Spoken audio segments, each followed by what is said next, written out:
Down out. What's up, everybody? You are tuned into the Elks Call, your home for Edmonton Elks fan talk. My name is Scout, aka the rep from Section X, And I'm Catherine, aka Do You Even Elks? coming to you live on Shotgun Sports Network with the replay airing exclusively on Edmonton Sports Talk. Kathy, it's Grey Cup week. Are you pumped or what? Yeah, I am actually. I'm excited to see the game.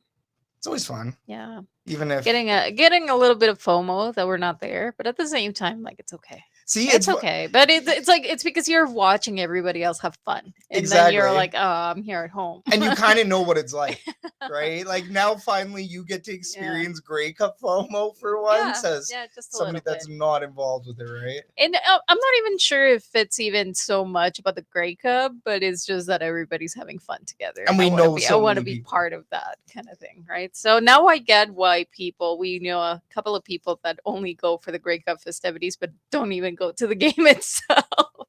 I get it, but at the same time, I didn't really want to go to Winnipeg, so I'm Yeah, fair. okay. Only if the double E made it, right? Yeah, that was a stipulation that if the double E made it, we would go. The But caveat, if you yeah. will. Yeah. Unfortunately, as we know, the Double E are not playing this weekend in Winnipeg. It is not a repeat of 10 years ago, 2015. We are going to be witnessing the Montreal Alouettes as the home team take on the Saskatchewan Roughriders in Winnipeg on Sunday, 4 p.m. Mountain. Going to be a very exciting game. We're going to talk all about that, kind of preview the big game. We have a lot to talk about. Yeah. So we have a very exciting show tonight up ahead. We can't thank you, the viewer, the listener. Always appreciative to have you guys tuned into the Elks Call. So once again, a big thanks. Please hit the like, subscribe, and favorite buttons, as your support means everything to us here at Shotgun Sports. Let's dig into the schedule, shall we? Tonight, we are going to open up with a Shotgun Sports news desk talking about the latest news and whatnot from Shotgun Sports. And then we're going to give you a Kathy's Herd Report where we talk about the latest CFL games and any double E news that we may have. After that, we're going to give you an Edmonton Sports update, and then we're going to play some green or gold, our take on hot or not. We're going to wrap up this show with the fan forum. We got quite a few things to talk about in the fan forum. So make sure you ride along with us here right till the end of the show. But let's get this rolling with the Shotgun Sports News Desk, where we talk about the latest from SSN. This segment is brought to you by RoyalRetros.com. Save 10% off your order by using code Shotgun Sports, all caps, no spaces. Shotgun Sports, all caps, no spaces. RoyalRetros.com has provided some fantastic gear over the years. We got to talk to them at the Grey Cup last year, which was fantastic. Great folks over there. So go support them. CFLPA merchandise and CFL. And go visit them. I know that they're set up in a bar in Winnipeg. Oh, they're there. They are. So they're probably at the CFL Players HQ once again at Yes. Rudy's, more than likely. I don't know where it was, but they are there. They're out there. Go check them out. Good grab. That was good. All right. Without further ado, here is the Shotgun Sports News Desk. We do have 2 more episodes of the Elks Call. One final one next week to wrap up our season. And then, of course, the holiday special on December 3rd. Lots of giveaways. It's always a fun one. Sure, we're going to have a special guest for that one as well. So excited. It's always sad to end the season, I will say. It's been a really memorable one for us over here at the Elks Call. Yeah. New studio, Yeah, the growing pains of the new studio. Exactly. It's been a year, so very thrilled. Very thrilled to watch this game this weekend. Always thrilled to move on to the next season, but unfortunately, all good things must come to an end. So that will be once again next week as our season finale, and then on December 3rd, that is the holiday special. Best of the Elks Call Season 3 will go live at the end of December. And Rouge, White, and Blue, I got to co-host with Oz recently, and that was a fun one. So really cool episode. Go check it out. We talked to all the Grey Cup and hypotheticals over there as well. Oz Rocks and Joe Pritchard, unfortunately, couldn't host the show that day, but that's because he's having fun over at the Grey Cup, right? So shout out Joe Pritchard, shout out Oz over at Rouge, White, and Blue, and of course, shout out to the viewers and the listeners. Next up, we do have Kathy's Herd Report, where we talk about the recent CFL playoff games, the Eastern and Western final, and then this is where we also talk about the upcoming Grey Cup game as well, and of course, anything double E. Today's Herd Report is brought to you by, you guessed it, Rouge, White, and Blue. Oz and Joe have you covered on the latest happenings in the CFL from across multiple borders. Americans talking Canadian football. Rouge, White, and Blue, only on Shotgun Sports. All right. East, West, what do we want to start off with here? Well, we're going to start with the Eastern final. We had Montreal Alouettes versus the Hamilton Tiger Cats. 1916. I wasn't watching live, so I had to watch all the replays. I was unfortunately having a little bit of fun at the rec room while the game was happening, but I kept watching it. You know how they have the TVs and everything. So while the boys were playing, I was like sneaking little So glances. It was around. It was around. It was definitely, they were playing it for sure. So I kept track of the score while I was there. But yeah, what a game. It was a win by a walk-off field goal by Jose Maltos Diaz. Which we've seen quite a bit of that this season. We have, but now is that a piss off for the other team? It's a win by a walk-off field goal. Well, in Montreal, Maltos Diaz has been able to pull this off, like we said a couple of times this season, right? So is it a surprise? I don't think so. So. And especially too, like, I think going in, Hamilton was a little bit more one-dimensional as opposed to the Montreal Alouettes. And of course, this was a close one. We're talking about both scores under 20. Of course. And it also was a little too close for comfort. Yeah. Because the Tiger Cats had managed to tie the score with under 2 minutes remaining in the fourth quarter. Like, how close is that? It's crazy. And like you say, just such a low-scoring game. When you're, in the finals, in the playoffs, you figured that it would be maybe, I don't know if it was too competitive or it wasn't competitive enough. Like, I'm not sure. Yeah, and I mean, credit to the defenses. Yeah. But I got to take a look at the turnovers on this one. Yeah. Both teams definitely relied on their defenses during this game. Yeah. The score at halftime ended with no touchdowns at halftime, and the Owls were up 6-3. The only touchdown that Montreal had allowed to happen was in the middle of the third quarter. Hamilton scored 3 times in 4 possessions, with Bo Levi Mitchell completing 8 out of 8 attempts on a drive that resulted in Shamar Bridges' touchdown reception. Right. But it wasn't quite enough. Like, how do you go into the half with no touchdowns on a final? Yeah, and I mean, that's a defensive battle there, yes, right? That's exactly it. It continued to be a defensive battle until Montreal's defense stopped Hamilton's final possession, and they left enough time on the clock for the offense to do their thing. Right. Unfortunate timing for Bo Levi Mitchell to have an incomplete pass to Kenny Lawler near the goal line.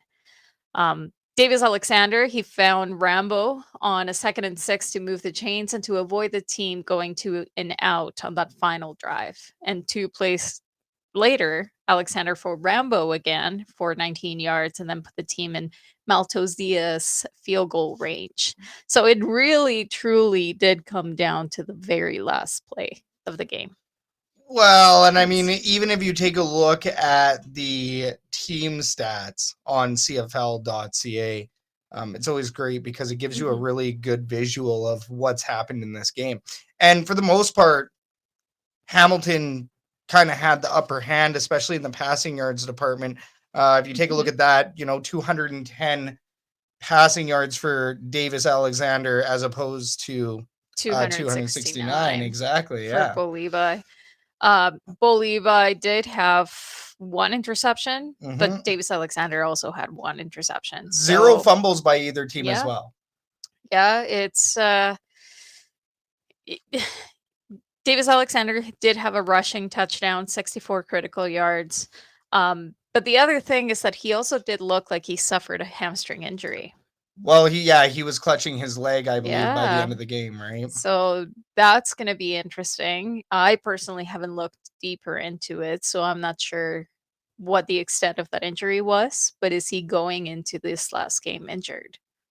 That's a very interesting point as well, because I haven't seen much out there on that front. Now, mind you, not the most active on Yeah. Twitter because the double E aren't in there, and Yeah. unfortunately, life priorities, all of that other stuff. But I will say that I haven't seen much on Davis Alexander and that injury. Well, there was an interview right after that I kind of briefly looked at saying that he would be okay, that he was going to play. But at Right. the same time, are they just downplaying that? Exactly. Right? Is Montreal doing a really good job of playing Mhm. it down when there could Mhm. be something serious there? Yeah. Or are we maybe looking at an instance where it actually isn't that bad, or it's something he can tape the heck out of Yeah. and really hide it, right? Is he walking perfectly fine? Because there's small indicators, and everything is micro analyzed Mhm. in the Grey Cup. Everything course. is under a microscope when it comes to the Grey Cup. People are reading in between the lines. I mean, we Mhm. know of other publications out there that like to read in between the lines a lot right about now in this time of year. And there is also, once again, drama as well, which we'll talk about later on. But getting back to this game, no fumbles by either team, one interception each, more penalties by the Hamilton Tiger Mhm. Cats. And I think that was a Definitely. big role in this game. Yeah, especially in the first half, because Yes. coming into the third quarter, they stopped with the penalties, Yeah. which was good. A good adjustment at halftime, but Yes. 5 penalties for 81 yards, Yeah. massive chunk Yeah. of yardage Mhm. there against the Hamilton Tiger Cats. So, and I mean, they were also better, their special teams were looking better as well. Yeah, it was a very even game outside of that.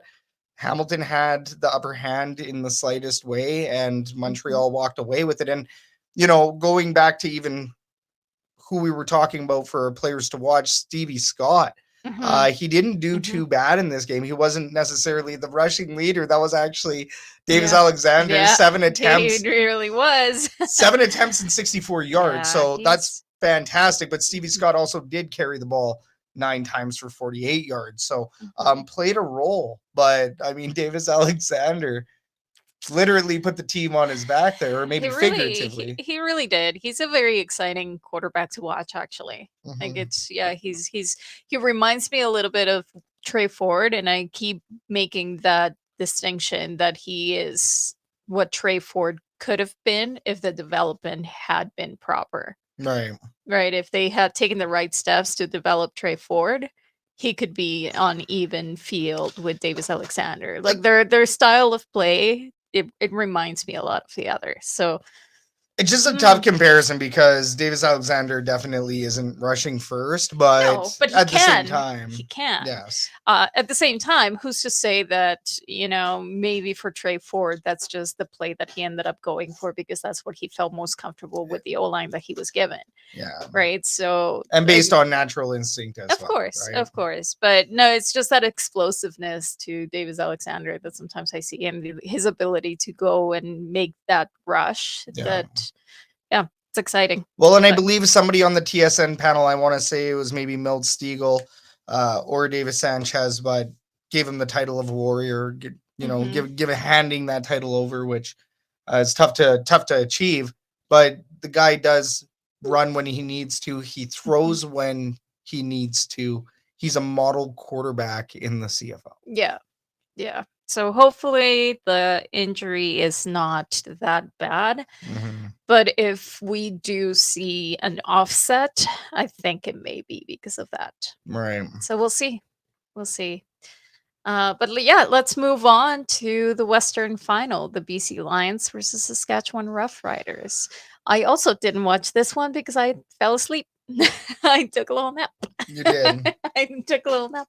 And before I fell asleep, I seriously thought that BC was going to walk away with this one.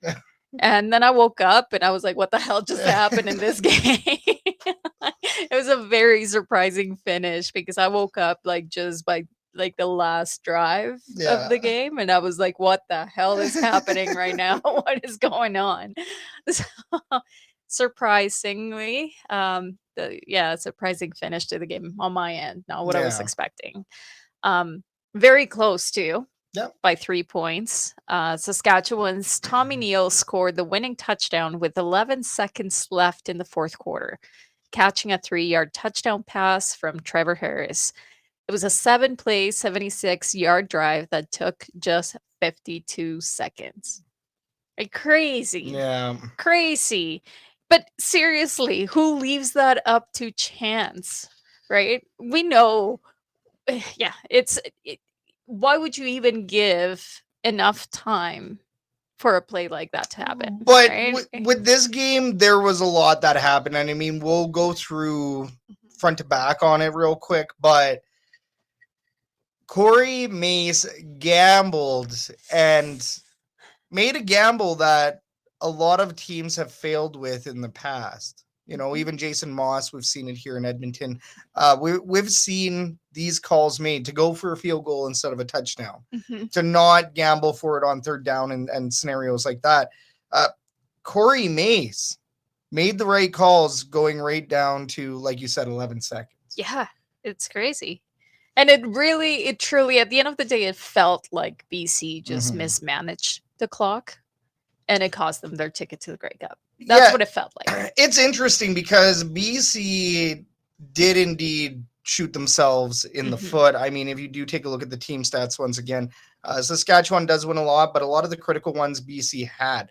I mean, passing yards, that edge was actually over to Saskatchewan, Trevor Harris by 15 yards, but the completions, 8 more completions. Yeah. So, I mean, 38-30 there.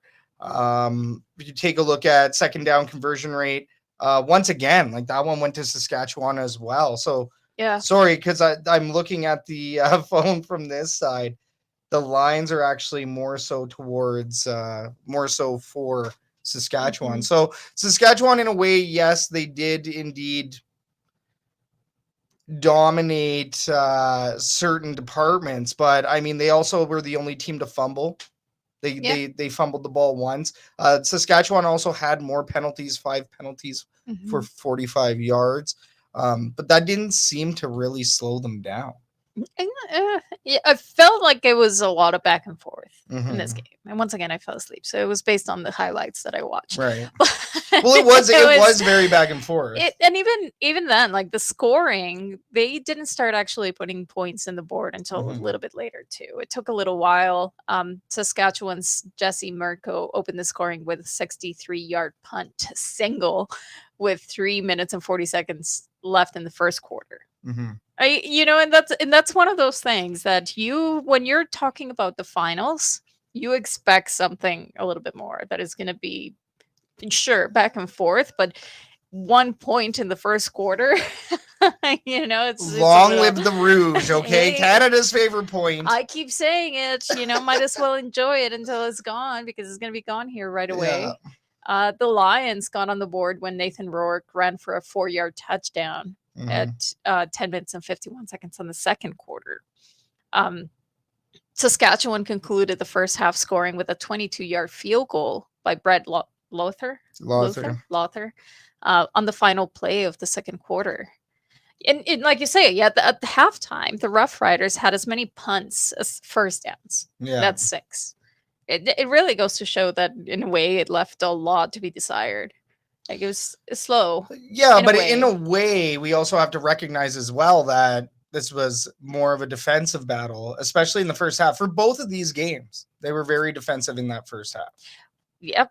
And see, here's the thing. Rightfully, like you also said, there were a few drop balls, of course. Rourke, oh my gosh, I'm struggling right now. A Rourke interception and a White missed field goal attempt.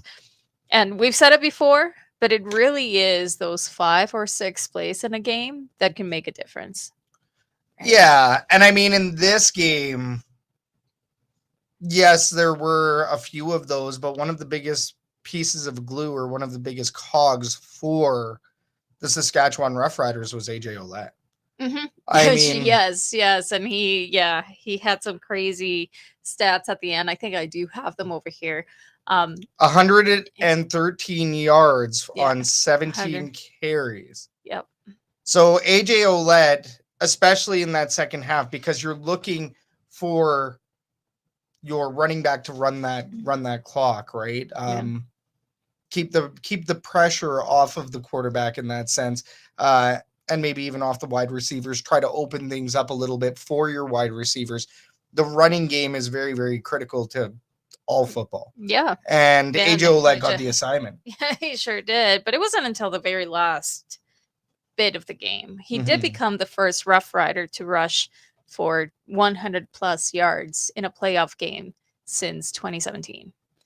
So, interesting. That's a stat.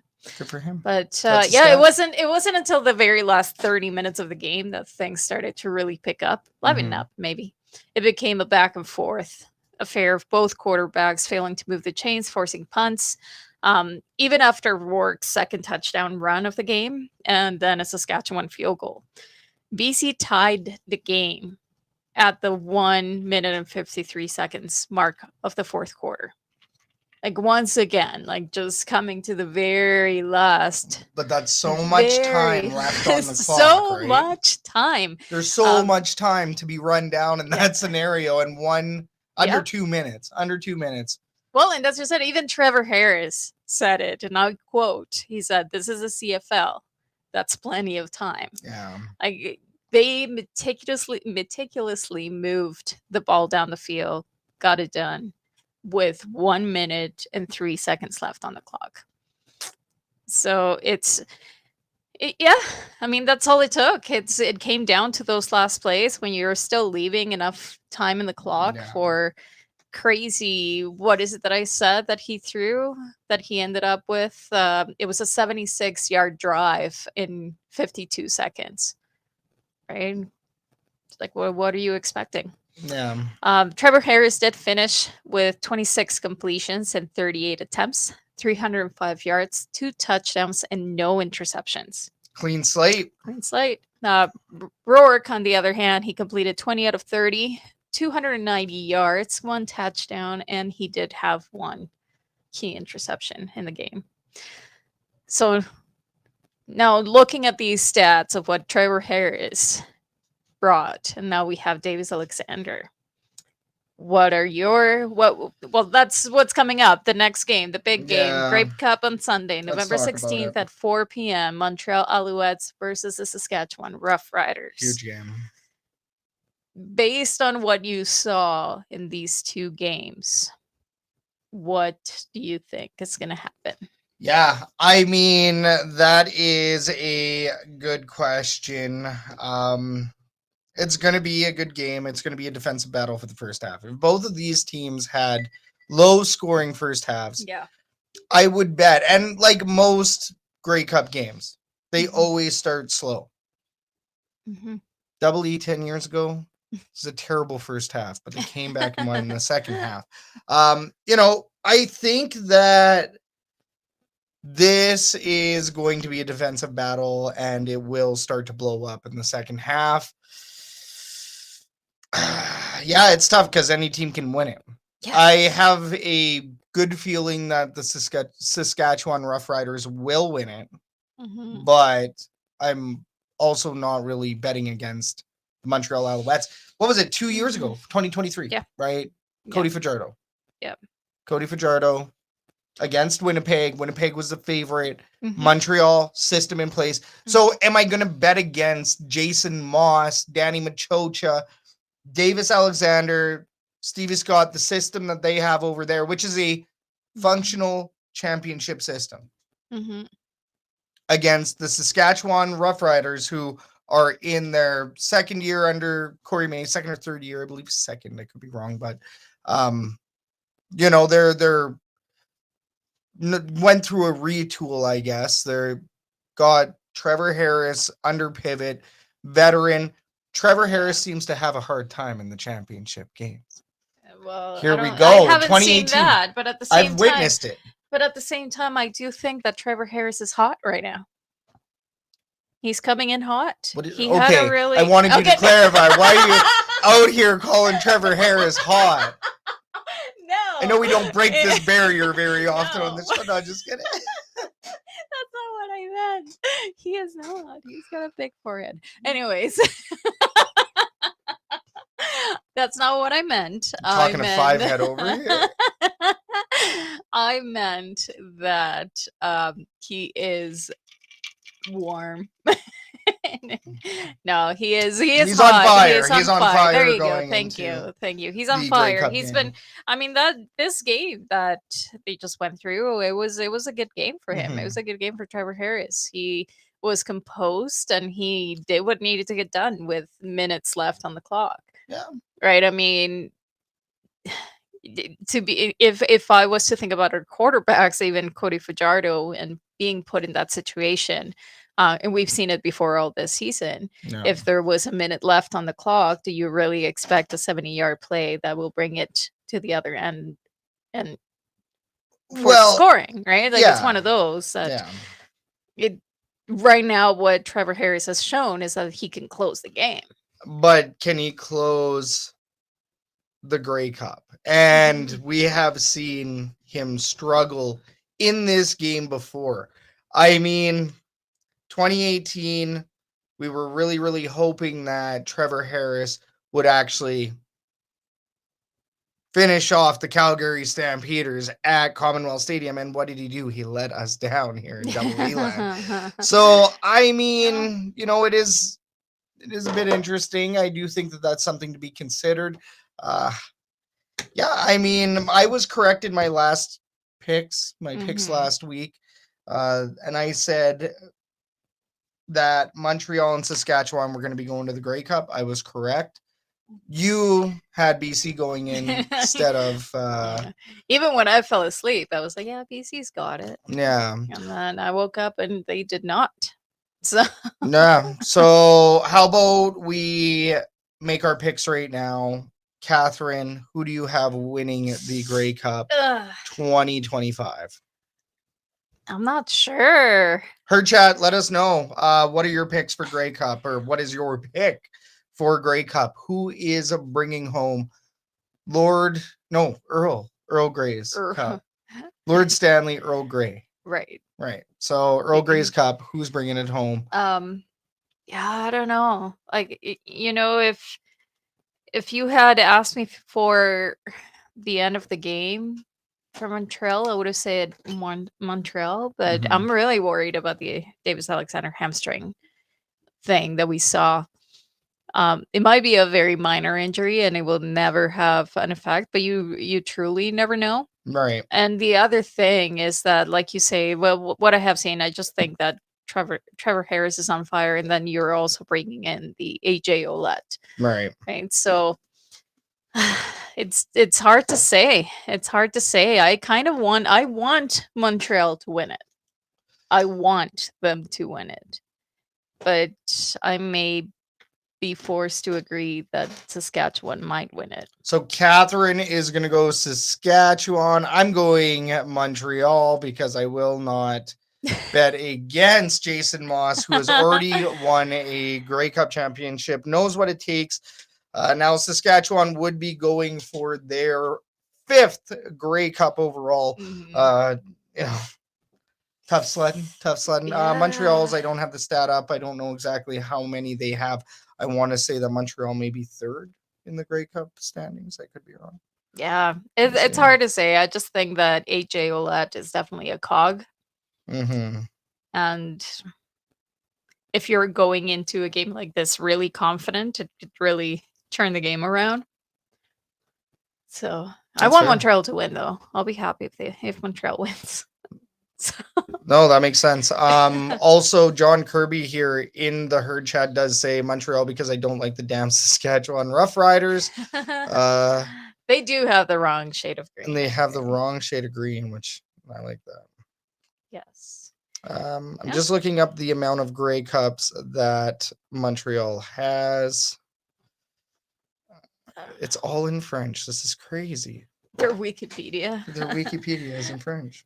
It can be translated. But okay. All right, so CFL awards, that's another thing that we do have to talk about. Montreal Alouettes have 8 Grey Cups, so they're going for their 9th. No, okay. Just wanted to make sure we got that in. CFL awards, which is very big thing. We have the award winners for this year's edition. We do have some other questions about it as well, so stay tuned. Stay riding with us here at the Elks Call. But 2025 CFL award winners. Most outstanding defensive player went to Matthew Betts. Let's do applause for everybody after we Oh my goodness. It's gonna be a lot. Most outstanding offensive lineman, Jamarcus Hardrick.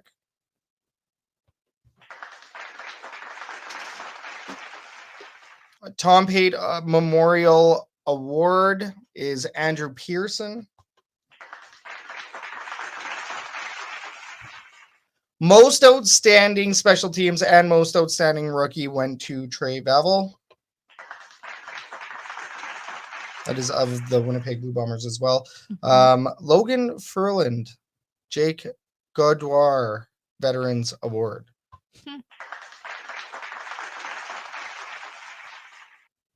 Most outstanding Canadian and most outstanding player, Nathan Rourke. So no double E on there, obviously. No. Couple BC Lions players. Saskatchewan. Logan Furland is playing with, I want to say, Saskatchewan as well. Yeah. Trey Bavel is Winnipeg Blue Bombers. Andrew Pearson represents the BC Lions. So, yeah, I mean, is there any surprises? Are you any talking points on this? No.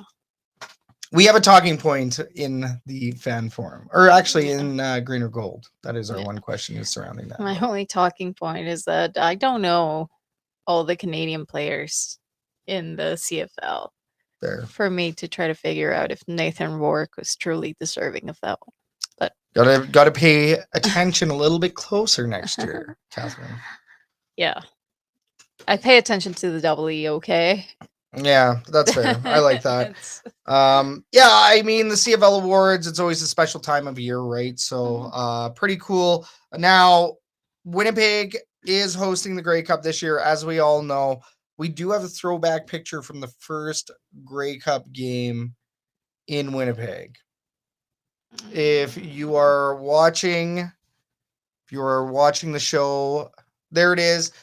This is the wing that we were talking about last year. You can kind of see where the actual stadium is, and then you can also see this massive wing on the side. Right. And a little bit interesting, a little piece of history.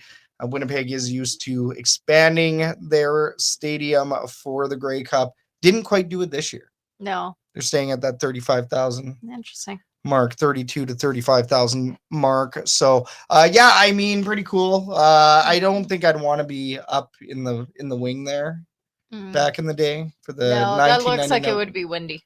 1991 that was. So you know it's cold. Yeah. Very cold.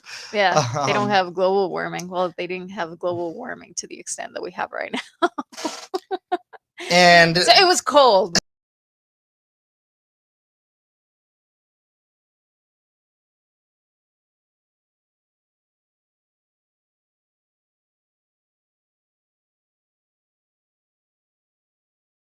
What happened? Oh, there we go. We went away. We're back. I didn't touch anything. We're back. Well, it's the beauty of going live. But question for you, Catherine. Do you have any fond Grey Cup memories? I've only been to one. No, but even watching or I've never watched a Grey Cup before then. So your fondest memories are probably last year. Yeah, that's the only that's my baseline. But what was like your favorite part of the Grey Cup? My favorite part.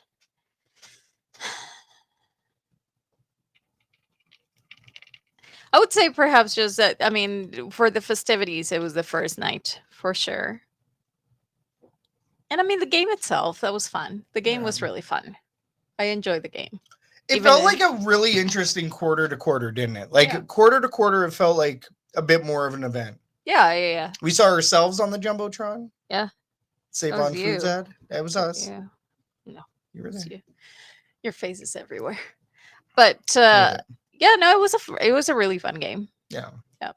Yeah, no, it was a blast. It was great seeing fans, great seeing, local fans in BC that knew kind of who we were, and great to see other people as well. It was really cool. The Grey Cup is fantastic. If you have not been to one, you need to go to one. I think we're waiting till 2028 or 2029 now until Edmonton gets to host one, which really sucks. Yeah. And when Edmonton does, what's nice is we don't have to travel for it. We get to just kind of hang out. Right, next year, kind of looking at maybe doing media. We'll see. We'll talk about it still, but I know that we will be down there in Calgary next year for the Grey Cup. Oh, So see, John says over here that it's going to be 4 degrees with a low of -4 in Winnipeg at kickoffs on Sunday. Beautiful. Beautiful weather. I mean, you can't ask for better weather for a Grey Cup in Canada. End of November, middle of November, however you want to put it, that is beautiful. Yeah, I think BC wasn't so bad because obviously you're in the coast. It's not as cold. It was indoors. So no, but excuse me, outside was actually rather gross though. I will say. It wasn't. Yeah, it was like outside. There was wind. It was rainy. Yeah. And wind and rainy, but no, that sounds like a really nice weather for being outside at this time of year for sure. But maybe not for all the events outside. You know? They didn't have a lot going on outside though. They did in BC. A bit. But once you went and saw everything, you kind of knew what you were doing. Yeah, I mean, they only had one street. It took us maybe an hour to an hour and a half to walk everything. No, I would say a couple of hours, but outside it was only about an hour. We definitely did not stay in line for the zip line that they had because that was like a 3-hour wait. But a lot of the activities that they had were indoors anyways. So yeah, I did see, a couple of things from this year. I haven't seen too much, but it looks like a lot of the events are indoors this year over in Winnipeg. So smart move because you never know how the weather could be. It just, the whole social thing, it's a whole subject of its own. I know that we've talked about it, but people are still pretty frustrated. So I do think that hopefully next year, Calgary is going to do it bigger. They're going to do it better. And they usually do. Like Calgary, good old Burton, rival of ours, but at least they know how to put on a Grey Cup. And I'm very excited to make it down there and get to experience that. So very cool. But let's give everybody here an Edmonton Sports update.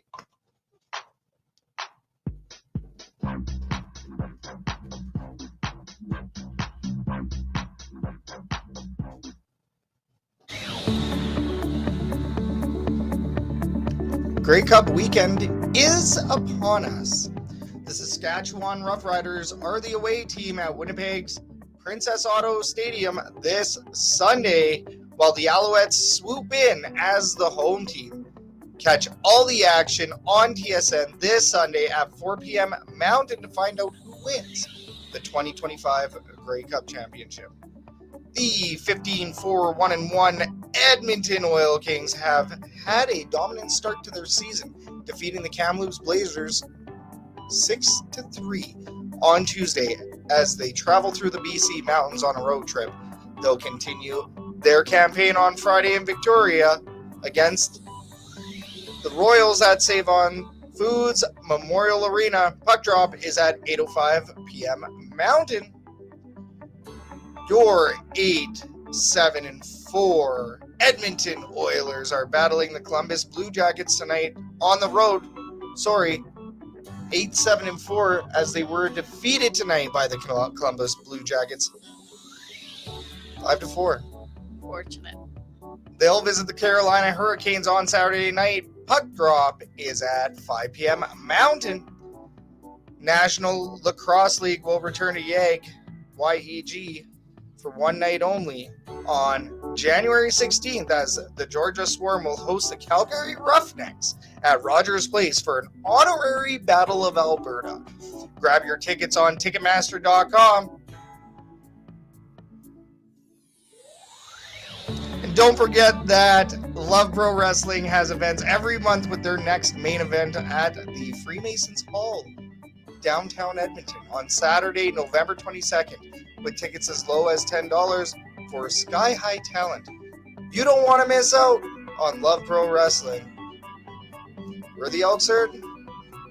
You're up to date. Shout out to the viewers. Shout out to the listeners. Shout out to everybody in the herd chat. This is the Elks Call. You're rocking with the Elks Herd on a very fun Grey Cup edition of the Elks Call. What up, Hamilton Sports Central? That's got to be Rick. What up, Rick? What's going on, man? We also have John Kirby. We see you in there talking about the Oil Kings and their 6 straight wins. Game on Saturday is at Langley Event Center in Langley against the Vancouver Giants. Nice. Cool. Also, if you do like the Edmonton Oil Kings, you can check out the Royal Line on social media, putting out some great articles. So great content, great folks. The next segment is also brought to you by the Royal Line. Let's dig into it. We are going to play some Green or Gold.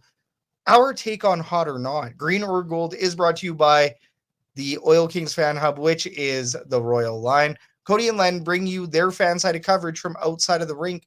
You can find them at the Royal Line on most social media platforms. All right, Green or Gold. If we're going to bring up a topic or item here, and if you like it, you're going to vote gold. And if you don't like it, you're going to vote green. Herd chat, you know what to do. Blow it up. Let's have some fun. Throw your vote into the herd chat and have your voice heard. H-E-R-D, heard. All right. I think this is a popular one tonight, considering that the CFL awards have just come and gone. And we didn't see it on TSN. I didn't even know they were happening. I know. And I'm pretty sure John over here, he said the exact same thing. He did say that he totally forgot the CFL awards were even on tonight. That's a bit of a problem, isn't it? Yeah. Too bad TSN didn't broadcast it. So, bad marketing move by the league again. Oh, sorry. Thank you. Sorry, I apologize. Yeah, bad marketing league move.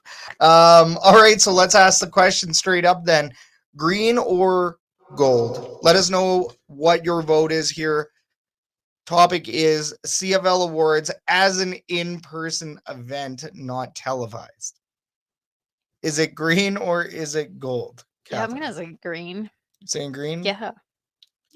I mean, okay, one question. For other leagues, when they have their awards, are they televised? Not always. Not always. Like NHL, NFL. I think it's usually online or right. So they're not usually an NHL televised. Channel or something like that. Yeah. Okay. I still don't like. I feel like they could have. I mean, you showed me what was happening at the same time, and it was just a replay of some random event. So, I mean, why not just have that slotted in that time slot? I think my green is not even so much at the fact that it wasn't televised, but it was just the fact that it wasn't even advertised. Like, I had no idea that it was happening until you told me. John does have a good point here in the herd chat. It was on CFL Plus. That's not necessarily televised. There is a somewhat free access to that, obviously, if you have a phone, internet, blah, blah, blah. So, yes, it is out there and it is available. I'm happy that they did broadcast it, but, getting back to it, is it better as an in-person event, right? Not majorly televised. And kind of going, with what you said there, yes, they had a CFL and 30 playoff feature in the slot where the CFL awards, they probably could have given it the 30 minutes. That? But you know what? It brings fans to the event. It's a ticketed event. And for the CFL, they do make money. I'm going to say gold. In-person event. Because we didn't even go last year. We weren't going to pay the money for it. No. Oh, so even in person, you have to pay to be part of it. Yes. Okay. But it's generating money back to the league, back to the Grey Cup Festival, all that stuff. So for who that who usually goes to these events? Fans. They do. Fans, and it's like people will pay. Yes. To go see these. But there's also I'm sure there's family member tickets. Right. Of course. CFL of course. tickets and all. I mean, if you're nominated, then. Right. Do they know if they're nominated, or is this a big surprise for every single player? Yeah. Like, do they know? Do they know their name is in the running? They can be like, "Oh, I'm going to invite my family." They do the top 2 finalists, Okay, right? So okay. it's not that top 3, it's not a top 5, it's Right. not like the Grammys or anything like that. It's the CFL. But they do indeed know who the 2 finalists are. They're notified, they go. Right. So Nick Anderson, that's a big reason why he was in BC last year. Otherwise, I think we'd kind of be hard pressed to see Nick Anderson out there, right? I mean, but he was a finalist, so he knew. Okay. And then he dressed up nice and everything. And yeah, I still don't know if I would pay. I definitely wouldn't pay for that. We do have Canadian Football Central as well. I would have went, but it was way too expensive. Tickets were like hundreds of dollars. Yeah, I wouldn't pay for that. Yeah, it's bare minimum like 200, and I think it goes up to 400 or resale or whatever, right? Like, and thank you, Hamilton Sports Central, for Future Cat. It's every Thursday CFL Grey Cup week. I'll remember. Yeah, because I think you told me, and I was like, oh, I didn't know that was on today, because I'm not on social media all that much. I think my extent of social media is whenever I post anything for the Elks Herd or Facebook, like the old lady that I am. So I had no clue this was happening today. Well, last year we were talking to Paul Lapalese on the way out, right? Because we happened to be leaving at the same time that the awards were done. Yes. And I think, we heard like somebody coughing or something. And I'm like, oh, snap, it's Lapo. Hey, what up, man? And he's like, yo, what's going on? That Nick Anderson, though, Rookie of the Year. And I'm like, oh, snap, we didn't even check the phones. And like, well, and that's just it. Even Game Day Baby over here on the chat. Oh, what up, Ken? Green, they need to promote the CFL better. Well, it's just that, it's content. It's content. New content. Like, what do I want to see the CFL in 30? Like, what the hell is that? That's extremely if they already have it in CFL Plus, like if they just have it on TV, that might be something that I'm like scrolling through and be like, hey, that's cool. I didn't know that was happening. I want to watch it, right? Well, what's interesting about it, I will say, is they did use the TSN Grey Cup graphics. So it's, TSN snapped together with the Grey Cup logo in there and everything else. The branding was there. It's something that they could have ported to it, but they felt the need to sell that time slot to instead CFL playoffs in 30. And that part is frustrating, I will say. I do understand what they're doing. They are also competing with a couple other sports all at the same time. Like the Oilers were just wrapping up. And CFL Plus is a free platform. It's a free platform. So in that sense, it's not so bad. At least it is accessible. But would we like to see it maybe in more of a bigger, wider cable TV kind of? Well, and also, I mean, it's not defense, it's the opposite. But for me to not really know that it was happening was probably also due to the fact that there were no Double E players. Yeah, because we would have seen it. A lot of my feed is Double E. Yeah. That's the teams, the pages that I follow. So I'm pretty sure if there had been a couple of players that you were expecting to be nominated or something, there would be a lot more content that I would see in my feed, and I would have known that it was happening. Yeah, no, and I will correct myself even because we were locked into what the CFL awards, who the award winners were. We had the notifications on lock. Nick Anderson, we did see as soon as that happened. And when we did talk to Lapo, I think we made the comment of like, man, him alongside Niles Morgan, like iron sharpens iron and all this other stuff. And then you're like, hey, can we please catch this bus now? Because we're about to get left downtown Vancouver for the rest of the night. So, but it would be cool. At the same time, I do understand why they do this. Maybe, wanted to get more people into the building as well. I think that's a little bit enticing, but at the same time, they do make it accessible. I like it as an in-person event. I do also believe that it could be better advertised even. Yeah. Right? As per a lot of the complaints that we have with the CFL. No, well, that's just the marketing aspect is very weak. Yes, unfortunately. But their marketing budget is quite low. Oh, look at this. John also makes a really good point on this subject as well. CFL Plus doesn't have an app for smart TVs or smartphones or tablets. It's only web-based. Oh, yeah, that's a no for me. If there's no app, I'm not going on Well, unless I'm on my computer and I'm working, but But do any other you leagues will not televise their catch me awards? going on a web-based browser Sure. thing on my phone. It has to be an app or The something. That's just same time too, though. No other league really televises their right. unless it's behind a paywall. Mm-hmm. CFL does do it for free Very on true. CFL Plus. So I'll say this, if the standard from every other sports league is to not really air this, maybe it is better as an in-person event, and maybe as CFL fans should be thankful that CFL Plus is. Yeah, because I would not pay hundreds of dollars to go see it in person. We're gonna have to be Nope. really nice on this show to the CFL because if we are going as media next year, we can't bounce our way out of it. Well, that's And we also have fine. the CFL Combine coming up in March as well. Right. Don't forget. That's Oh, going to they be are big. coming. It's back in Yeah, it Edmonton. is. That's It the is. trade-off. Hey, you guys don't get a Grey Cup for like 20 years, but Here we'll you give you go. the Here's the Combine every 3 or Combine. 4 years. Jeez. I'm just kidding, but please, we got to make sure we make it into that too. Yeah. I will say, as far as those guys over there at CFL Media, Lucas and Herb, fantastic to deal with. So all jokes aside, CFL is They always just need great a bigger stuff. budget.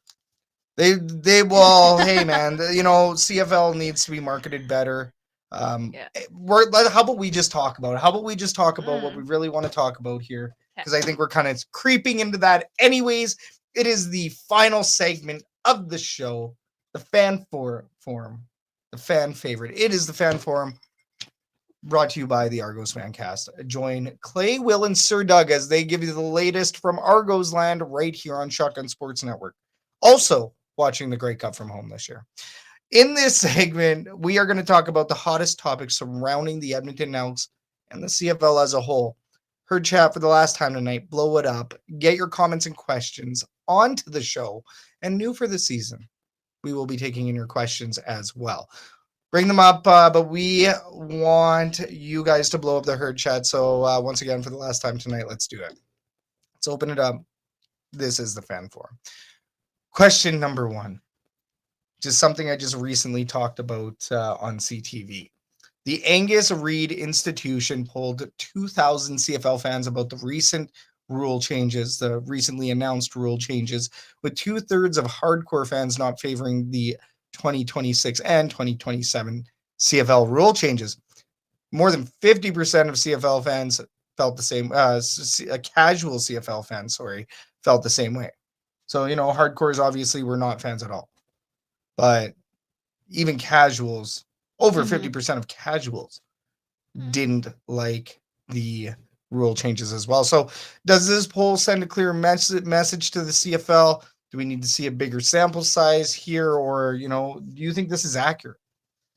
I don't know if I would put too much weight on what the casual fans say. Just simply for the sake that, I mean, if you're not necessarily passionate about a topic, then you could just be going a certain way or vote a certain way because that's why you think it's right, right? I think as you call it, the hardcore fans would be the ones to listen to because they're also the ones that are most likely generated your revenue. Right, the hardcore fans are the ones that are going to be buying the tickets and the season tickets, and they're going to be the ones that will be returning. As for the casual fans, well, there's a reason why they're casual. No, but hey, no. I will. Let's go ahead and back it up because casual fans don't matter. I'm not going to say that casual fans don't matter. If anything, what I think is interesting is the casual fan may be closer to like an NFL fan. The casual fan maybe watches hockey more. But that's the thing. There's so many outliers, right? Right. Like, what do you know what the criteria is for a casual fan? Is the casual fan is somebody that only shows up to one home game out of the whole season? Is a casual fan somebody that only shows up because their friends are going, right? I mean, without the criteria of what constitutes a casual fan, how do you know that that's the correct sample that you should be using? Because if you turn away this casual fan, you turn away a customer for good. No. The hardcores may still stick around. The casuals have 1 foot in and 1 foot out. Well, no, and I agree. I mean, I agree. I'm not saying that they're not important, but what I'm saying is that when it comes to a decision that comes down to the history of football and it affects the football and its integrity, then a casual fan may not have enough knowledge to Mhm. have a proper opinion, right? When it comes to things like marketing, or when it comes to things like what's your opinion, what would make a Sure. game more popular, or what would make you want to buy a ticket, or things like that, casual fans, super important. You want that because you want new people coming in and those casuals Correct. becoming hardcore fans, Correct. right? So for that, my point is that for a casual fan on a topic such as CFL changes in general, without maybe knowing what the criteria is for a casual fan, is like, Right. do you really have the right people? Are you asking the right people or not? Right. So that's what it is. I think it's just the topic. I'm not saying that they're not important. Yeah. It's just what they're being polled about, that I would put more weight on what the hardcore fans are saying than the casual fans. I'm going to disagree on this one just Mhm. because simply You like to disagree with me. no, but because I believe that your casual fans tell one part of the story and your hardcore fans are telling the other. And in this case, Mhm. both of them are saying this is a bad idea. Mhm. It'd be a little bit different if, let's say, the casual fans are like, yeah, change to NFL. That means that these are mostly NFL fans that don't like the Canadian way or don't see it as a Canadian identity thing, which is exactly what Ken is talking about here. Game day, baby, in the herd chat. But the casual fans are looking at it as a Canadian identity thing, and that means something. And which 100%, and I agree with that. But the hardcore fans are seeing it as that too. which means we have a major problem. Mhm. That's why I think it's a part A and part B. It's not necessarily, casual fans 30% weight, hardcore 70%. I think that this is definitely a 50-50, but in the sense of your hardcores, and of course we do see the higher percentage of disagreeing with the rule changes amongst the hardcore fans. So there's no denying that, right? Yeah. And I mean, in that sense, that tells a good story, and that kind of goes more so towards your point, right? 100%. What I'm saying is that obviously the hardcore fans are not happy. They're the ones that they should be listening to. They're the ones that spend the most money. I get that. 100%. But your potential pipeline is those casual fans. Yeah. So Definitely. I mean, it's an interesting poll. John does ask, who are these fans that Angus Reid polled? Who are these fans? I did not get a poll. I didn't get any notification that people were being polled about these. Exactly. Why didn't they ask us? Why didn't I ask? Yeah. Who are they asking? I think it's for a lot of these, it's like census, right? Like I feel like there's always so many outliers and so much criteria that gets ignored, that it's interesting what they have to say 100%. It has weight what they have to say 100%. It is important. But at the same time, it's like, what are we focusing? Who are we focusing on? At the end of the day, the majority of the people say that these changes sucked. So that's I think the critical piece to this. Like that's the one takeaway I think that matters the most. I think there's like a 22% approval rating on a certain topic. Recommend everybody checks it out. We don't have the link directly on us at this moment, but yeah, I mean, the Angus Reid poll was pretty telling. CTV covered it, like we said. Was fortunate enough to talk to Brendan from CTV yesterday. We'll go ahead and share that video as well on the Elks Herd. But yeah, I mean, media right now is painting a picture. A pissy picture, a very pissy picture here in Edmonton of fans being pissed. I mean, that's at the end of the day, fans are really choked at potentially losing some of that Canadian factor, which is the kind of the topic that's been talked about. The spin on it right now is the Canadian factor, the national pride in the Canadian game and all of that, which is very fair. Yep. Most definitely. Fair. And I think I always go back to the fact that, you know what, if these changes needed to happen, like do it properly. Yeah. Don't just I think they approached all of these the wrong way. And that's going to piss off people even more. I agree. Right. And that's the thing. If they were if they took their time, if they introduced changes gradually over a number of years and, maybe had a case for it, and they started introducing the idea, maybe getting some feedback, there's multiple steps to applying a change. And I feel that this was just something that was done behind doors, and then they were from one day to the other. We're like, yep, this is going to happen. Yeah. Done. Could be, right? right? And I think that's what's pissing people off. And of course, I mean, I don't want to say that it's a cop out, because it Mhm. isn't. But the one thing that people will be able to hang on to is that idea that they're taking away the Canadian aspect, because they're reacting and they're valid in their reactions, and they have to find something that will have weight as well in in how they're arguing all of these. And Right. that's where they're coming from, which is incredibly valid and makes sense, because that's how I felt too. But if they were a lot more, if they took their time with a lot of these changes and gradually introduce them, I think that people would have been a lot more accepting. Yeah, I don't disagree with that. Now, kind of coinciding with this, and let's bring up John's comment now. We did notice it earlier, John, so thank you very much for getting it into the herd chat. The commissioner canceled the fan State of the Union address, and John believes that he didn't want to hear people complain about the rule changes. Well, I mean, if you don't want to hear complaints about the rule changes, don't change the rules. I mean, kind of goes hand in hand. Out in Winnipeg, they're very traditional. Well, and here's the thing. Right now, the people that are the Grey Cup, the majority of those people that are there are hardcore fans. We just talked about how it's 2/3 of the hardcore fans that are not favoring these changes. If he goes in and talks in a union address, he's just gonna get so much flack.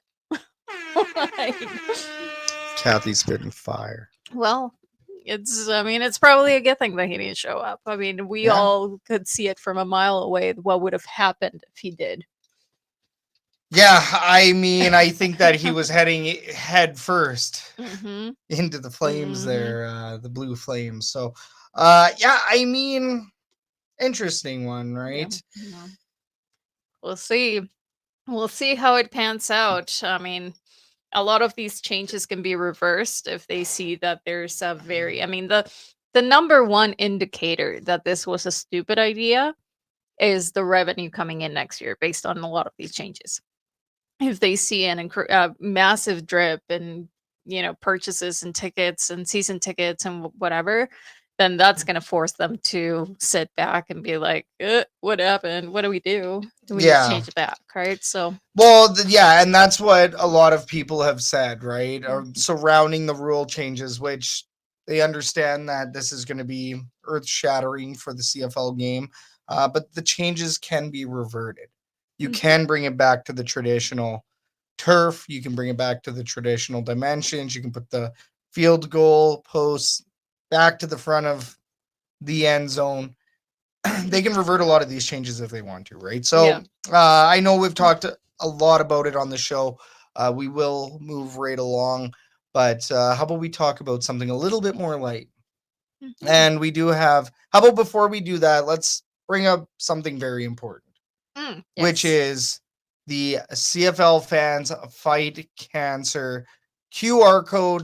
Very important, and we will try to get the link into the show description as well. If you are listening, wherever you may be listening, on the screen you will see right now the CFL fans fight cancer QR code. Great organization. Who- I got to get the name that it is directly supporting this year, but our good friends, Cam Hayward, Joe Pritchard is involved with it this year. Mhm. They're trying to do some great things out there in Winnipeg and trying to raise thousands of dollars for, I believe it's obviously cancer research. Mhm. Just got to figure out, I got to grab their website, CFL fans. But yeah, I mean, last year we didn't even make it into the Shark Club. No, it was packed. It's packed. They did really well, if I remember correctly. So, Yeah. um, Last yeah. year, Chris Timofichuk had the bucket. There Mhm. was a lot of support last year. We want to see it amp up every year. Looks like they are a little bit off on their target, so we'd love to help them out. Once again, that's CFL Fans Fight Cancer. Since 2006, they have raised over $200,000 for cancer charities across Canada. That's a huge round of applause for CFL fans Fight Cancer and everything that they do. Just taking a look here. This year's fundraiser is at the Tavern United, downtown Winnipeg, on Saturday, November 15th, 2025, for the 2025 edition of the Grey Cup. But that's, once again, Tavern United, downtown Winnipeg, Saturday from 1 p.m. to 5 p.m. There is auction items, or there are auction items, raffles, 50-50, door prizes, all sorts of goodies. Like we said, we didn't even make it into the Shark Club last year. Yeah, we got there too late. Yeah, too late. And this is all in support of Cancer Care Manitoba. So the Cancer Care Foundation of Manitoba, big one. Hit it on your screen right now while it is up. Please do support our friends over at CFL Fans Fight Cancer, trying to get them. I don't know exactly how far they're off, but I do know that they're off on their targets. So we'll push. Do everything we can here to promote I'll make them. a quick little reel tomorrow. Yeah, do it. Post it. Hey, this is a reel right now. There you go. For real. For real. All right, question number 2 of the fan forum. The Grey Cup is always a special time of year, from parades to jingles and features on the daily. The festival is a week-long event that fans take in for many days. So if you could add an event or make a change to the Grey Cup Week Festival, what are you changing? Okay, I've got 2. What is it? So I've only been to one Grey Cup. Right. And based on my experience, by day 3 of the festivities, I was over it. Right. But It just felt like every day was the same thing. Like, have a little bit more variety. Like, I'm just talking about the rooms that we went to, right? But, Because they did have variety, but we're not paying the extravagant amounts for some of these events. Now, if you want to get the most fulfilling version of the Grey Cup for yourself, you want the best time possible, you got to save up like $5,000. Oh, geez. Like $2,000 to $5,000. Let's so say, you're let's say telling me $2,000. that I did not experience the peak Grey Cup experience. Well, you didn't go to the CFL Awards. You didn't go to Spirit of Edmonton Breakfast. You didn't go to, like, you know, $2,000 You're right. per individual for the Grey Cup to get yourself all those great tickets. Okay, well, and even then, I'm just saying, for us normies that may not be able to afford all the extra experiences, the elite experiences, I felt like, I mean, for when you're going for a few days, it felt like by the second day, you were like, okay, I've experienced everything, so now what do I do? Yeah. Right, that's kind of what I mean. Right. That maybe just some of the activities that they have, spread them out a little bit more throughout the days, through, you know, Thursday, Friday, Saturday, instead of just having everything on just the Friday, Saturday. Right. Have something to do on Sunday. I don't know, maybe I just felt like by the Saturday, even because we got there for Thursday and we partied Thursday, Friday, by the Saturday I was just like, okay, I'm good, but I still want to see more. The other is CFL merch. Yeah. More CFL merch. I wanted CFL merch. They released more Grey Cup and CFL merch this year.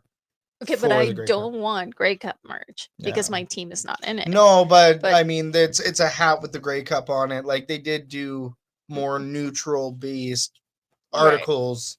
Yeah. Especially baseball caps. Yeah, that's not bad. Yeah. It's but yeah, I felt like they didn't have a lot of that. I would have bought something that's at CFL during the Grey Cup. And I didn't because I couldn't find any.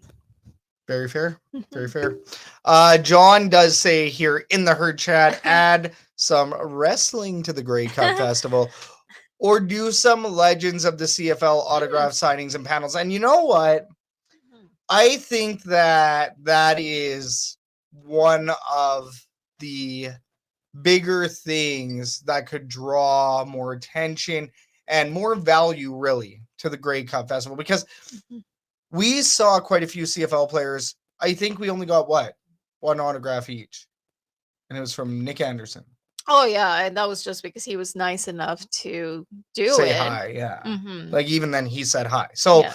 little bit different in that sense. I Mhm. will say I have not seen much for Mm-mm. autograph signings. And if you had legendary CFL players, because there is an alumni luncheon, and I believe there you can get your autographs and Okay. everything, but make it more available, accessible. Yes, thank you. Make it bigger. I love that idea. If you have, let's say, you have a Grey Cup festival, and you know that like Warren Moon or Jed Roberts, shout out Jed Roberts, Willie Pless, you had many legends, and it was widely marketed and everything, just to get people down to the festival, because Lord knows that you're gonna sell out your stadium with CFL fans, sure. But how do you get more people tuned into your product? Introduce them to the legends of the game. Yeah. Introduce, newcomers and all of these other people. It doesn't matter, like newcomers to the sport, as in, right? But anybody, casual fans, whoever, you try to draw in as many people as you possibly can to your product, and having the history there, having these legends there, that's a major part of it. And yes, I mean, all throughout the festival, as we saw in BC, you have the Paul Lapalisse, you have the Capernesses, you have Milt Stiegels. We got our picture with Milt Stiegel. All the media members all talk together. I'm pretty sure. Did we see Dusty there? No, we did not. We did not see Dusty last year. But either way, right? You see everybody all together. You see players, alumni. But it doesn't really feel like there's many concentrated public signing events. Yeah, no. Right? Did we walk by any booths where anybody was doing a signing? Now that I think about it, we ran into these people in casual terms. Yeah. It was just which is like, great. and that's what I say. Even with the Nick Anderson, to be honest, like I think the only reason why we asked for the autograph is because we took a picture together in those with the cards. Yeah. Right. Otherwise, it's not an environment that you would go to a random player that is enjoying their time. You don't do that.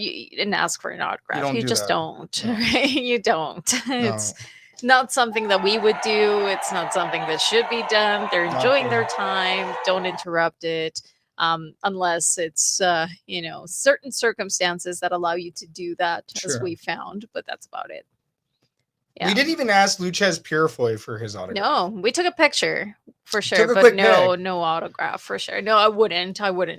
No, he was eating dinner, and it was really cool. Like, he was talking to Reggie Bagleton, I believe. I want to say he was talking to Reggie Bagleton, and walked up, shot the breeze, and we talked to him for like 5-10 minutes. Right, we talked about it last season on the Elks Call after we came back from the Grey Cup. But I mean, it's a different environment when you're around everybody like that. I will say it would be really cool if they had more organized autograph signings, because let's be real, CFL autographs don't necessarily mean much unless it's a legend of the game that made it to the NFL or whatever, right?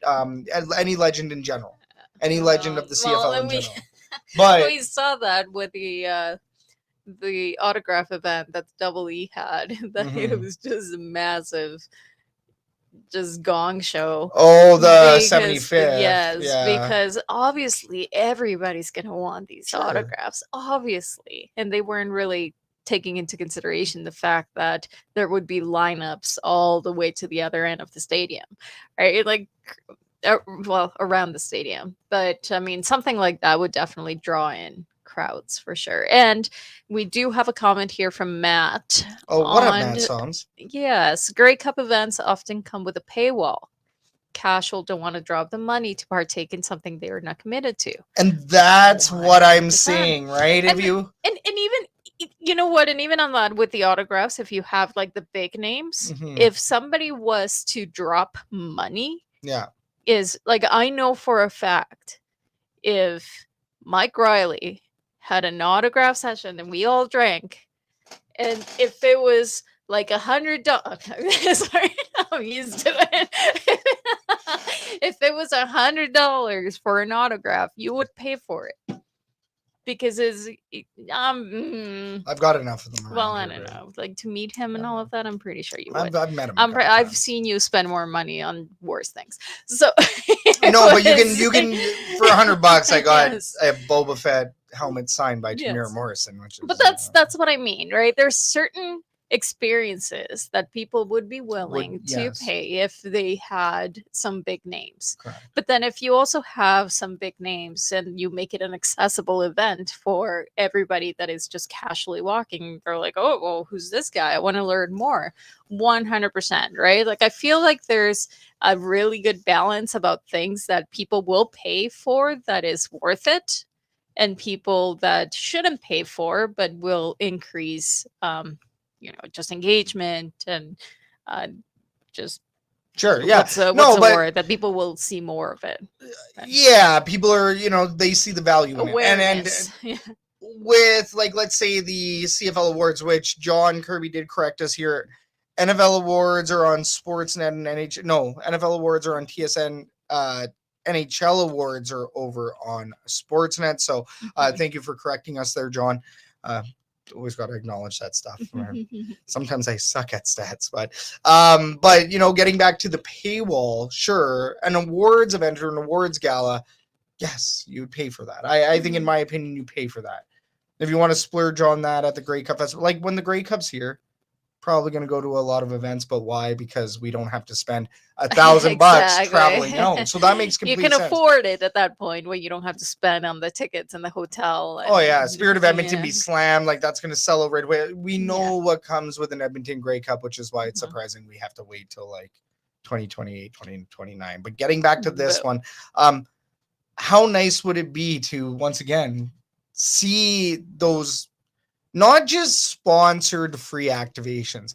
That's what kind of kills me too. I don't care about the free sponsored stuff. It would be cool to see, for maybe 8 hours a day or 6 hours a day or 4 hours a day, whatever, maybe 4 hours a day, 2 and 2, 2 hours here, 2 hours there. But you have, an hour each session. You can always have like a little hub and buzz down in your festival if you have a signing event.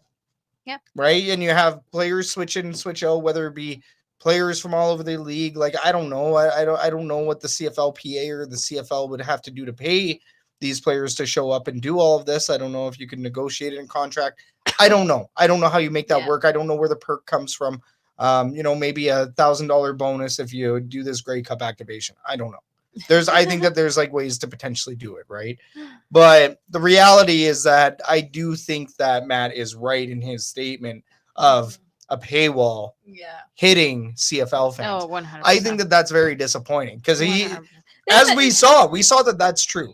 Yeah, and I mean, I get it. I get that they have to raise money, but even with the EE, like there's so many events that I wish I could partake on, but at the same time, I look at the price tag and I'm like, no. Like the women's dinner, I want to go to it. I want to be part of it. I know it is for a good cause, but at the same time, it's one of those, like when the price tag is a little too great, too high, you seriously take that step back and you're like, can I afford it? Should I? And am I going to be judged for not being at the women's dinner and all this other stuff too? Even not that. Like, I understand that it's a good cause, but when I have to reconsider my budget just to make it work, it's like, well how about I go and do a donation to a women's shelter for something that I can afford without all the extra stuff, and that's okay. Right? It's one of those. Like, I feel like there's a really nice middle point that they could reach instead of this like $300 to $500 price tags for a couple of hours. But that shouldn't also dictate your level of fandom as well. No, and let's throw that out there real quick because, like we said, right? Like, hey, we host all the time at the Elks Herd. Big shout out to the Edmonton Elks. Big shout out to the U of A Golden Bears, who have basically rewarded us at times for posting all the time and trying to promote their product. I mean, At the end of the day, that's kind of what we do. We're also not going to be blindly optimistic about things either. We understand where, shite is shite. But, kind of getting back to it. And I mean, perks, it could be small things helping us out with the chili cook-off and XYZ. Or, letting us enter a gala and all of these other things. Both of those organizations give back to the community a lot. Not everything is behind a paywall, but we do recognize too where some of these events are specifically for fundraising. Yeah. Which is, let's say the women's dinner, that's a fundraiser. Game Changers, you should have been there for that one. Yeah. So. But I think my point is that if you had a women's dinner and you said it was $100, I would be like, no question, here's $100. But then when you start getting to the $350 to $400 mark, I'm like, oof, I got to think my lifestyle for the next month to make that happen. Yeah. That's where the problem, that's where I feel like the majority of the people are. It's not far-fetched to think that people are kind of in that spot that they really have to think about it. They're like, oh, I really want to go because this is a really good cause, but do I have to work out my lifestyle in the next month or two to make that happen? Well, and I mean, the studio here at SSN HQ, the Elks Herd HQ, has been sucking us dry. No, I'm just kidding. I'm just kidding. No, and I mean, you are right. Like, I mean, we have other things we spend on. We run a business. We have a lot going on. And for us, that would be a luxury. For other people, it may not be, right? Which is good. Well, and that's kind of who they're targeting, right? 100%. And I get it. But my whole point in that is that I feel like there should be a nice middle ground. Yeah, no, you're where right. a lot more people can afford to go rather than just a few. There should be, like, the Edmonton Elks can do a fundraiser at that, 80 to 120 price mark and it not be a complete premium experience. Maybe, let's say even a combine, like just a general combine, not the Game Changers, but like the CEO combine that Victor Cui did many years ago. Luckily made it into that one, right? That's kind of one of the perks we talk about, but very cool, very awesome. Levels, maybe even just levels. Well, no, but even and things that you get. Sure. But that also applies for the CFL in itself, like even for a lot of the events that they have, right? It's like at the end of the day, if you're targeting somebody that can afford without a question $400 to $500 ticket, right? But then you could lower that price and target 5 people that can afford this $100 price tag, then it kind of evens out, right? So that's just it. I feel like the paywall is just too high. That's simple as that for a lot of these events that they have. These premium experiences it's premium, and I get it. But at the same time, I have other priorities that I personally would have, and I wouldn't buy those tickets. For let's say $75. For $75, would you pay to enter a combine down at Commonwealth Stadium where, let's say, out of 200 people, 20 people can win a one-day contract based on their results? I don't think I personally would, but I know you would. Sure. Yes, because that would be a fun experience for you. If you told me that for $75 I can go to this event and a lot of those proceeds will go to a really good cause, 100%. I would. Me being part of a one-day contract doesn't necessarily have the same impact to me that it would to you. Sure. For sure. But yeah, I mean, for sure, I think $75 is a good price tag for something like that. So the quick math on this is we're looking at $15,000 in fundraising if you host that event for a 3 to 4 hour window, set up, tear down, 6 hours. So it ends up being an 8-hour event. Yeah. Let's say with planning and everything else. Probably 10 to 12, let's be real. But one day event. And if the Edmonton Elks held a combine at $75 per person, and her chat, let us know what you think of this theory. I mean, we're going to be talking about spitball stuff here on the show, right down to the bitter end of the final episode of 2025 for the Elks Call. But, would you pay to enter a combine where you have virtually a 10% chance at earning a one-day contract? I mean, a 1-day contract, or it's kind of like the Packers with their owner status, Right. right? That you have You can buy a ownership. You can share, buy a yes. share. You can buy a share of Titletown, right? Of the Listen, Packers the Double organization. E starts winning again, and that would be the time to introduce something like that because everybody wants to be part of a winning of organization. Right now, not so much. But for $75, right? Which, if you think about it, how much does a ticket cost for a CFL game? Oh, for sure. It's still 40 to 75, believe it it's or way not. less than going to an Oilers game. No, but we're just talking about this I combine. know, Like, for but 75. that's what I'm saying. That people Yeah. will spend double that amount, triple that amount to go see 3 hours of entertainment Right. and to see a game. And if it's billed as a fundraiser, whether it be charity or whether it be fundraiser, 100%. like save the team, whatever, right? No Whatever you want to question. call it. They will. But you could have a combine, and we all know that the 1-day contract is very honorary. Like, I mean, it's a very fake thing. The 1-day I know you contract is still good for wanted 1 day. it really badly. That business dinner that you I went planned to. some really weird stuff around potential thoughts of winning on that. So it's weird. But yeah, no. Getting back to it though, I think that would be a bit of an idea. I think that that's something that might have some legs. Yeah. If they were to ever dig into it. So But very interesting. Let's just go to the just to bring it back. Yes, we agree. The paywall is too high. Yeah. That's Matt in the chat. He says, "Of course, let's go Montreal. If the Riders win, my in-laws will never drop it for next season. We don't want that. We really don't want that. I also have family that are pretty hardcore Riders fans. Yes. We're gonna. Oh, if they win, we're not gonna hear the end of it in the family reunion next year for sure. Oh, we haven't stopped hearing about 2013 for how many 12 years now. I will say I do have one more topic I'd quickly like to talk about before we log on out of here. It is in regards to the CFL awards. Okay. Let's bring them up. So, real quick, I'm very disappointed with how the CFL awards have digressed. And I believe you have some pictures here. Oh, of the CFL awards. So, but we already talked about this. No, I'm talking about the actual physical awards themselves. Oh, okay. Real quick, I'd like to bring this up. So there is a picture of Michael Riley first. Let's bring up Michael Riley. Everybody take a drink. Okay.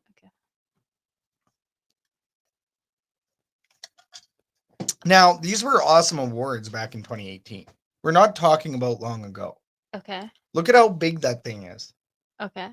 And then take a look at what Brady Oliveira is holding in this next picture.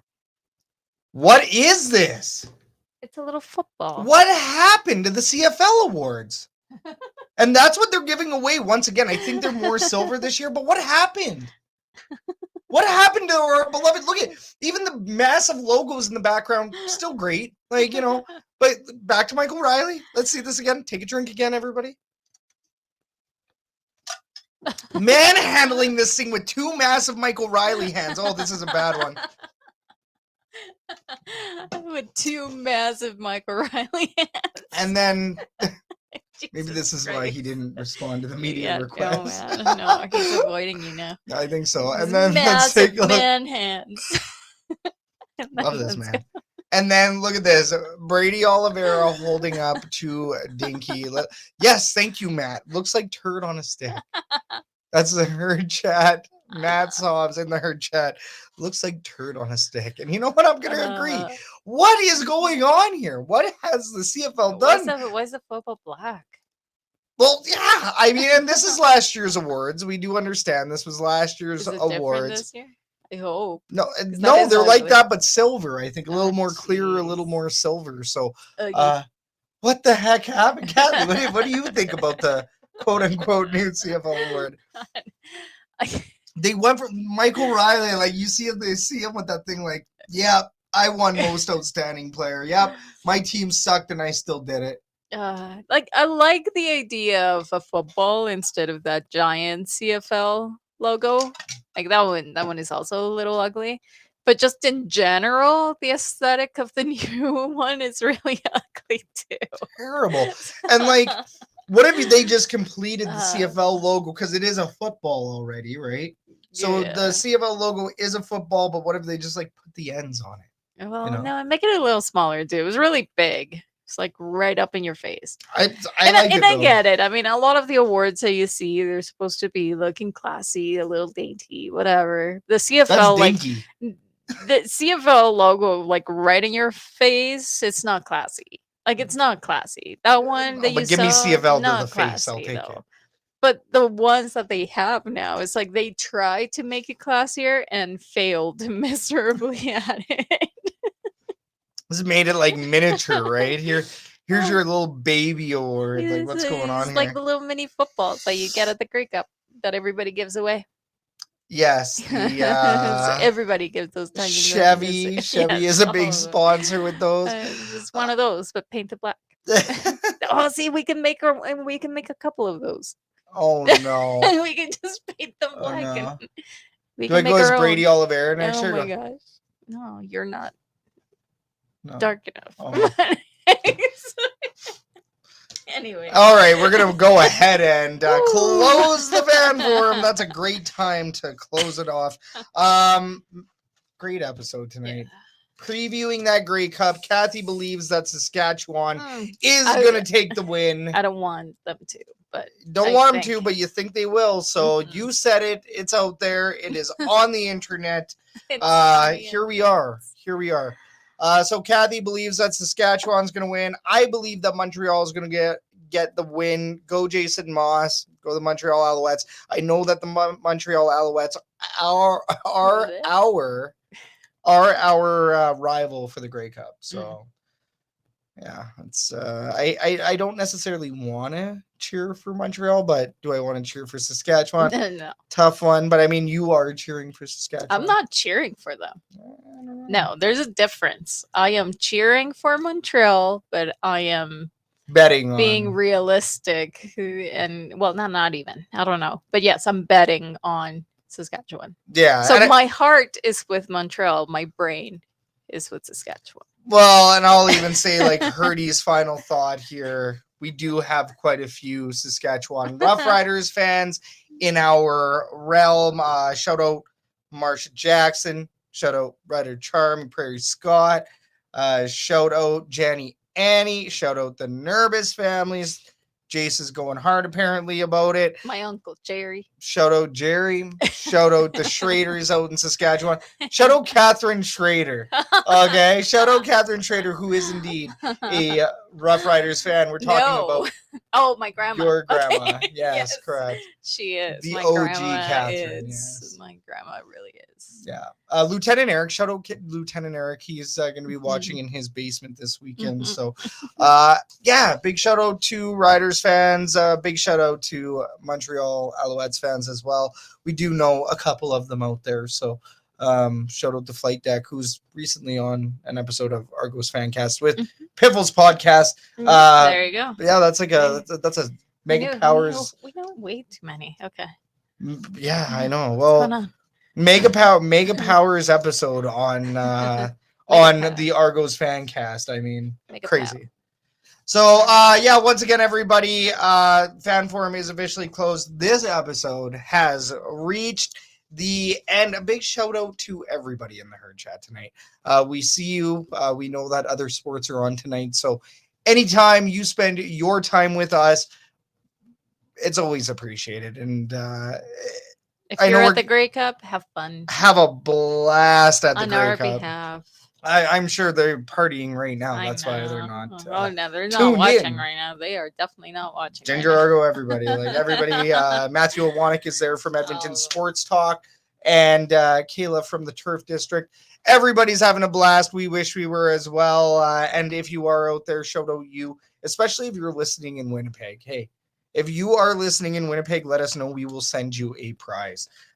Text us at 780-307-7779 if you're in Winnipeg and listening to the Elks Call. We got a prize for you when we see you next, or we will even ship it to you. But otherwise, ladies and gentlemen, my name is Scout, aka the rep from Section X. And I'm Catherine, aka Do You Even Elks. We are the Elks Herd. This was the Elks Call, and we will catch everybody on the next episode, which will be next week to wrap this season up. It will be the Elks Call Season 3 finale, and we can't wait to see you. Thanks a lot for riding with us, everybody. Hit the like, subscribe, and favorite. Much love. Have a good night. Cheers.